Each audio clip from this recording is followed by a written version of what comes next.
or investors won't meet the IRS criteria. So the S corporation, they're perhaps the most viable for businesses that are organized by one or a small number of individuals. In addition to other tax-saving benefits, the S corporations have been used to reduce owner-manager employment taxes. So instead of paying a compensation in the form of a salary, owner-managers paid themselves in the form of a dividend to avoid payroll taxes. So that's a wonderful way also of preparing for retirement in the event you decide to become an entrepreneur. A sole proprietor is the same as a contractor. A sole proprietorship is a business structure owned by one person, or sometimes a person and their spouse, that isn't registered with the state as a corporation or an LLC, which is a limited liability company. Sole proprietorships are very easy to set up and require very little legal work outside of obtaining a business license. The one corporation that we did not discuss would be the nonprofit corporation. Nonprofit corporations generally take more time and are set up based upon the public or community benefit. A public or community benefit is something that you have seen where there is a need. For example, if there are children who attend LA Unified School District or any school district, or there are young children who don't have enough, their parents don't have enough money for breakfast, you can form a nonprofit corporation to feed young children between the ages of 3 and 7 years old, so that they are able to maintain a level of attention when they're in class. So forming a nonprofit means that you would get 5 people who, of course, are going to be with you from the beginning to the end until your structure has been complete. These 5 people are able to do research and produce what's needed for the company by means of fundraising, helping with the taxes, making and creating flyers, producing documents. And nonprofits are such a fun way to get started if you've retired. So you're helping people. In addition, you're helping yourself because you give back to your neighbors. So nonprofit organizations are tax-free exempt organizations, and you do have to file with the state and federal government.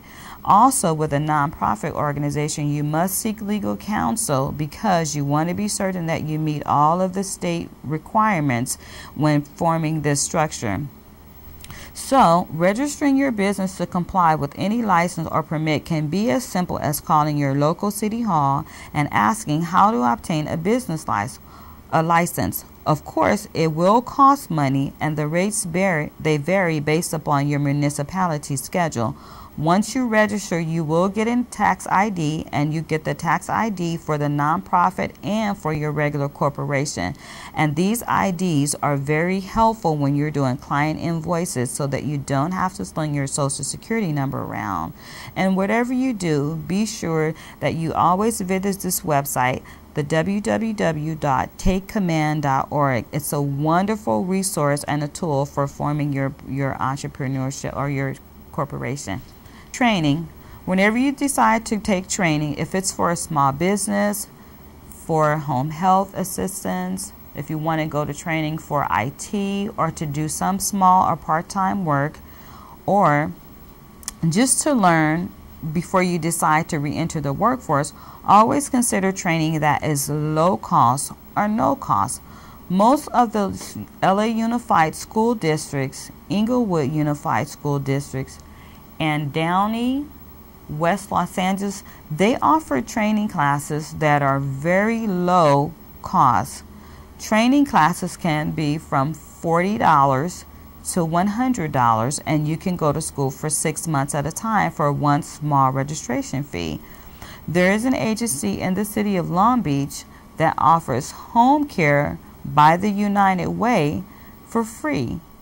The free certified nursing assistance program is located at the Goodwill at 800 West Pacific Coast Highway And you can register and obtain additional information by calling 562-435-3411 at extension 277.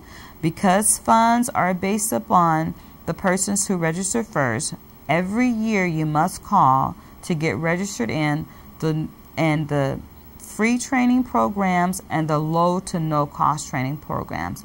So every school district and every city has adult training programs, and they are sometimes offered through extended educational programs, the regional occupational programs, which are ROP, and the basic adult school programs. In addition, you want to check for vocational programs and if there's any grant funding available from your local WIA or WorkSource investment training boards. Maxine is retired and she's just having a little fun, and she wants to tell you what her life has been like since she's retired. My mind works like lightning, one brilliant flash, and it's gone. It used to be only death and taxes were inevitable. Now, of course, there's shipping and handling too. A husband is someone who, after taking the trash out, gives the impression that he just cleaned the whole house. My next house will have no kitchen, just vending machines and a large trash can. And as you slide down the banister of life, may the splinters never point in the wrong way. So taken from Maxine, she's worked and now she has her own helper, and she likes to have a little bit of fun. So whenever you're retiring or reconsidering life, remember Maxine. She's had a lot of fun and she wants you to do the same thing in your transition from life after 50 to recareering in your next venture. So this ends the second series of discovering the right job for you. Thank you all for coming.